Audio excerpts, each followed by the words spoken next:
இந்த வீடியோவில் Etsy shop எப்படி ஓப்பன் பண்ணுறதுன்னு பார்க்கலாம். ஸோ ஃபர்ஸ்ட் 40 ஃப்ரீ லிஸ்டிங்ஸ் உங்களுக்கு வேணும் அப்படின்னா என்னோடய ஆல்மோஸ்ட் எல்லா வீடியோஸ்லையுமே நீங்கள் டிஸ்கிரிப்ஷனில் பார்த்தீங்க அப்படின்னா இந்த லிங்க் கொடுத்துருப்பேன். இதை நீங்கள் கிளிக் பண்ணிங்கன்னா உங்களை நேராகவே எட்ஸிக்கு கொண்டு போயிடும். அதில் காமிக்கிற ஓப்பன் அ ஷாப் டுடே அப்படின்ற லிங்க்கை நீங்கள் கிளிக் பண்ணிங்க அப்படின்னா நேராக உங்களுக்கு எட்ஸி ஓப்பன் பண்ணுறதுக்கான பேஜுக்கு போயிடும். அப்படி இல்லைனா கூகுளில் போய் நீங்கள் எட்ஸின்னு சர்ச் பண்ணிவிட்டு அந்த வெப்சைட்டில் கீழே நீங்கள் ஸ்க்ரால் பண்ணிங்க அப்படின்னா லாஸ்ட்டில் செல் ஆன் எட்ஸி அப்படின்னு இருக்கும். அதை கிளிக் பண்ணிங்கன்னா இந்த பேஜுக்கு ஓப்பன் ஆகும். இதில் வந்து நிறைய டீட்டெயில்ஸ் இருக்கும். ஃபீஸ் எப்படி வாங்குவாங்க, அப்புறம் அந்த வெப்சைட்டை நம்ம எப்படி யூஸ் பண்ணுறது, FAQs இந்த மாதிரி நிறைய விஷயங்கள் இருக்கும். அதில் வந்து ஓப்பன் யோர் எட்ஸி ஷாப் அப்படின்ற ஆப்ஷன் இருக்கும். அதை கிளிக் பண்ணால் நம்மளை சைன்இன் பண்ண சொல்லும். ஸோ சைன்இன் பண்ணுறதுக்கு நம்ம எந்த இமெயில் அட்ரஸில் நம்ம செல் பண்ண போகிறோமோ அந்த இமெயில் அட்ரஸை கொடுத்துட்டு கண்டினியூ கொடுத்துடலாம். இப்போ நம்மளோட எட்ஸி ஷாப் டீட்டெயில்ஸ் நமக்கு ஆட் பண்ணலாம்.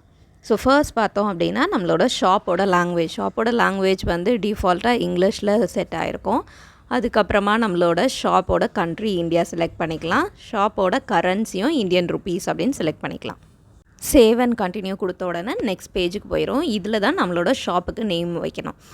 எட்ஸியில் நம்ம ஷாப்புக்கு என்ன மாதிரி நேம் வைக்கணும் அப்படின்றது பற்றி ஒரு வீடியோ ஏற்கனவே போட்டிருக்கேன். அதோட லிங்க்கையும் கொடுக்குறேன். உங்களுக்கு வேணும்னா அந்த டீட்டெயில்ஸ் செக் பண்ணிக்கோங்க. யூஸ்வலாக 4 to 20 கேரக்டர்ஸ் வரைக்கும் யூஸ் பண்ணணும். கமா, ஸ்பேஸ் பார் இதெல்லாம் யூஸ் பண்ணக்கூடாது. அடுத்தது இதை சேவ் பண்ண உடனே நம்ம லிஸ்டிங் ஆட் பண்ண சொல்லும். Stock up your shop. So நம்ம ஷாப்புக்கு வந்து நம்ம புதுசாக ஒரு லிஸ்டிங் க்ரியேட் பண்ணலாம். லிஸ்டிங் எப்படி க்ரியேட் பண்ணணும் அப்படின்றதுக்கும் இன்னொரு வீடியோ இருக்குது. அதோட லிங்க்கையும் நான் ஆட் பண்ணுறேன். அதையும் நீங்கள் செக் பண்ணிக்கோங்க. இதில் நம்ம இன்னும் நிறைய லிஸ்டிங்ஸ் ஆட் பண்ணலாம். இல்லைனா ஒரே ஒரு ப்ராடக்ட் மட்டும் ஆட் பண்ணிவிட்டு அடுத்த ஸ்டெப்புக்கு நம்ம போயிடலாம். அடுத்தது நமக்கு எப்படி பேமெண்ட் வரும், அதாவது நம்ம வந்து இப்போ எட்ஸி பேமெண்ட்ஸ் மூலமாக வாங்க போகிறோம் இல்லையா. ஸோ பே ஆனர் அக்கௌண்ட் ஆட் பண்ணணும். ஸோ அந்த டீட்டெயில்ஸ் தான் இந்த how you will get paid. இதுக்கப்புறமா பில்லிங் இன்ஃபோ இருக்கும். அது டிஃப்ரெண்ட். அதை பற்றியும் நான் ஏற்கனவே வீடியோவில் பேமெண்ட்டுக்கும் பில்லிங்க்கும் என்ன டிஃப்ரென்ஸ்லாம் சொல்லியிருக்கேன். அந்த வீடியோவையும் நீங்கள் ஒரு வாட்டி செக் பண்ணிக்கோங்க. நமக்கு எந்த மாதிரிலாம் பேமெண்ட் வாங்கலாம் அப்படின்னு பார்த்தோன்னா PayPal, credit card, debit card, Apple Pay, GPay இந்த மாதிரி நிறைய விதமான மோட்ஸ் ஆஃப் பேமெண்ட் நம்ம யூஸ் பண்ணலாம். ஸோ இதுக்கு நம்மளோட எட்ஸி பேமெண்ட்ஸை ஆக்டிவேட் பண்ணணும். ஸோ இதை ஆக்டிவேட் பண்ணுறதுக்கு நம்ம பே ஆனர் அக்கௌண்ட் ஆட் பண்ணணும். அதுக்காக அவங்க கேட்குற டீட்டெயில்ஸ் என்னெல்லாம் அப்படின்னு பார்த்தோன்னா நம்மளோட பேங்க் எந்த கண்ட்ரியில் இருக்குது. ஸோ நம்ம இந்தியாவை சூஸ் பண்ணிக்கலாம். அடுத்தது கண்ட்ரி ஆஃப் ரெசிடென்ஸில் நம்ம எங்கே இருக்கோம். இந்தியாவில் இருக்கிறோம் அப்படின்னா இந்தியா அப்படின்னு சூஸ் பண்ணோம். நம்ம இந்தியாவில் ரிசைட் பண்ணுறோம் அப்படின்னு சொல்கிறனால இந்தியாவில் உள்ள டாக்குமெண்ட்ஸ் கேட்கும். அதாவது நம்ம பேன் கார்டு, GST அந்த மாதிரி இன்ஃபர்மேஷன்லாம் இந்தியா ரிலேட்டடாகவே இருக்கும். நம்ம எந்த கண்ட்ரியில் இருக்கோமோ அந்த கண்ட்ரிக்கு ஏற்ற மாதிரி தான் டாக்குமெண்ட்ஸ் கேட்கும்.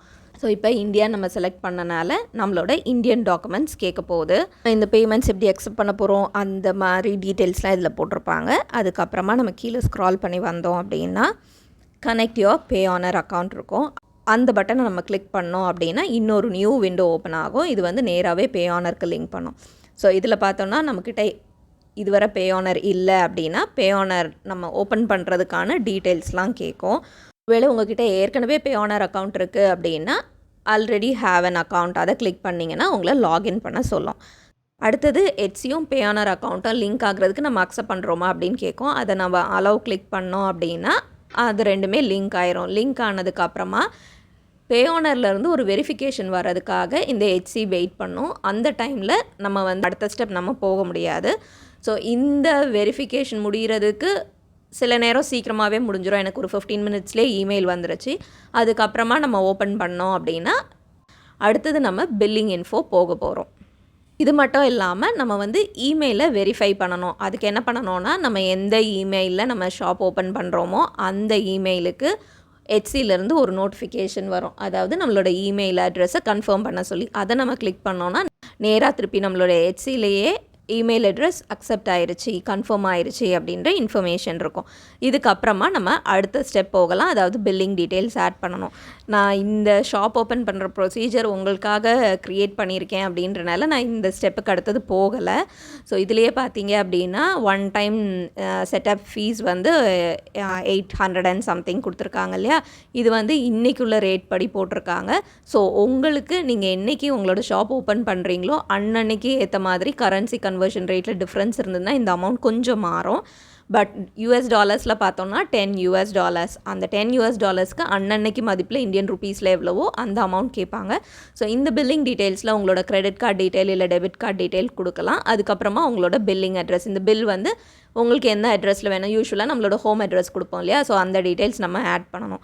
இதை ஆட் பண்ணோம் அப்படின்னா அதுக்கப்புறமா இந்த சைடில் கூட நீங்கள் பார்த்தீங்கன்னா நமக்கு மேலே கொடுத்துருக்க கிரெடிட் கார்டு இல்லை டெபிட் கார்டு அதிலேருந்து நம்மளோட பேமெண்ட் வந்து அவங்க எடுத்துக்கலாம் அப்படின்னு அந்த செக் பாக்ஸை நம்ம செக் பண்ணோம் அப்படின்னா எட்ஸி வந்து நம்மளோட அக்கௌண்ட்லேருந்து ஆட்டோமேட்டிக்காக அந்த $10 எடுத்துக்கும். எடுத்ததுக்கப்புறமா தான் நம்ம அடுத்த ஃபைனல் ப்ரொசீஜர் போவோம். இந்த ஃபைனல் ஸ்டெப் பார்த்திங்கன்னா நம்மளோட ஷாப்பை வந்து நம்ம செக்யூர் ஆக்குறதுக்காக. ஸோ இதுக்காக 2 ஃபேக்டர் ஆத்தென்டிஃபிகேஷன் வச்சுருக்காங்க.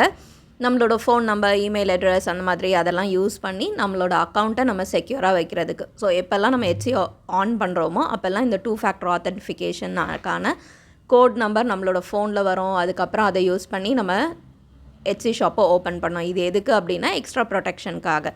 முடித்தோடனே நம்ம ஆல்மோஸ்ட் ரெடி ஆகிட்டோம். இன்னும் சில விதமான டீட்டெயில்ஸ் பேசிக்காக நம்ம ஷாப்பில் ஆட் பண்ண வேண்டியிருக்கும். என்னெல்லான்னு பார்த்தோன்னா நம்மளோட ஜிஎஸ்டி நம்பர். அப்போ தான் நம்மளோட எட்ஸி பேமெண்ட் வந்து 100% ஓப்பன் ஆகும்.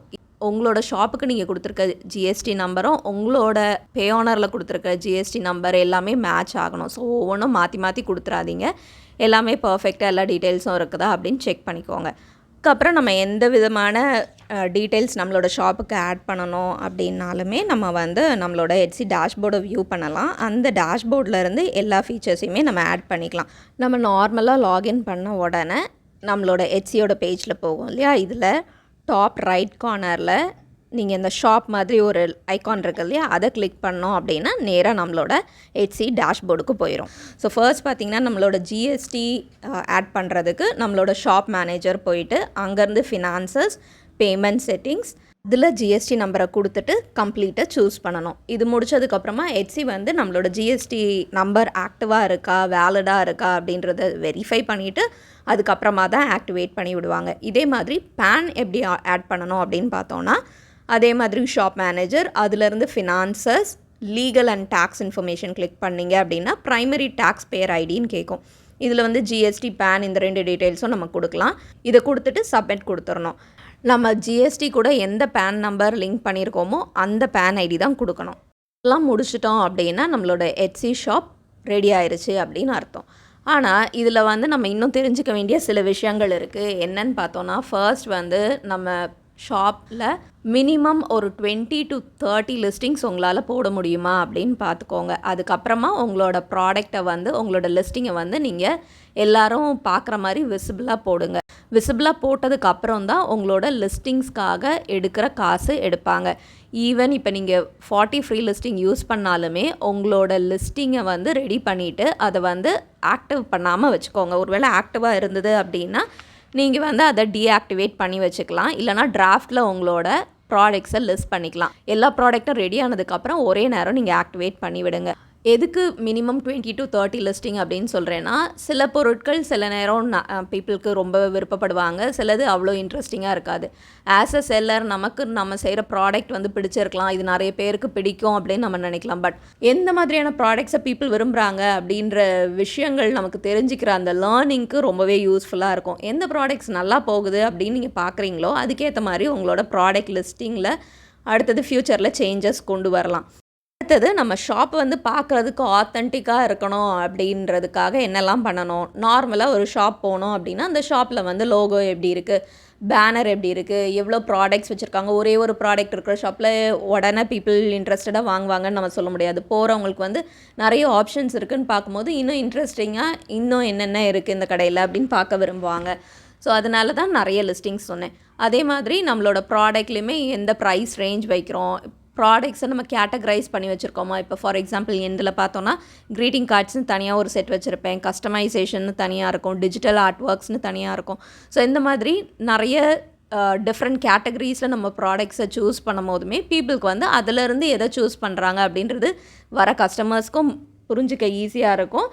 ஆஸ் அ செல்லர் நம்மளுமே நம்மளோட ப்ராடக்ட்ஸை இன்னும் நிறைய பேர் பார்க்குறதுக்கான சான்சஸை இன்க்ரீஸ் பண்ணுறோம். அடுத்தது நம்மளோட ஷாப்பில் நம்மளை பற்றின டீட்டெயில்ஸ், செல்லரை பற்றின டீட்டெயில்ஸ், ஸோ நம்ம கை வச்சு அந்த பொருள் செய்கிற அதை வந்து ஒரு ஃபோட்டோவாவோ வீடியோவாவோ எடுத்து போட்டோம் அப்படின்னா நம்ம எந்த ப்ராசஸில் நம்மளோட ஆர்ட் ஒர்க்கை செய்கிறோன்றதை பார்த்து பீப்புள் எக்ஸைட் ஆகிறதுக்கான சான்சஸ் வந்து இன்னும் நிறைய இல்லையா? ஸோ இந்த மாதிரி விஷயங்கள் நம்ம ஆட் பண்ணணும். அடுத்தது நம்ம சோஷியல் மீடியாவில் எங்கெல்லாம் இருக்கோம் அதெல்லாம் நம்ம லிங்க் பண்ணோன்னா நம்ம ரொம்ப ஆத்தென்டிக்காக தெரியும். ஒரு எட்ஸி ஷாப் ஓப்பன் பண்ணணும் அப்படின்னா என்னெல்லாம் ஒரு கம்ப்ளீட் கைடாக இருக்கணும்னு நான் பேசினேன். எல்லா டாப்பிக்குமே முடிஞ்சிருச்சு. இதுக்கப்புறமா ஏதாவது டீட்டெயில்ஸ் உங்களுக்கு வேணும் அப்படின்னா கீழே கமெண்ட்ஸில் கேளுங்க. அதே மாதிரி வாட்ஸ்அப் குரூப்லேயும் நீங்கள் ஜாயின் பண்ணிக்கோங்க. இன்னொரு வீடியோவில் பார்க்குற வரைக்கும் நன்றி, வணக்கம்.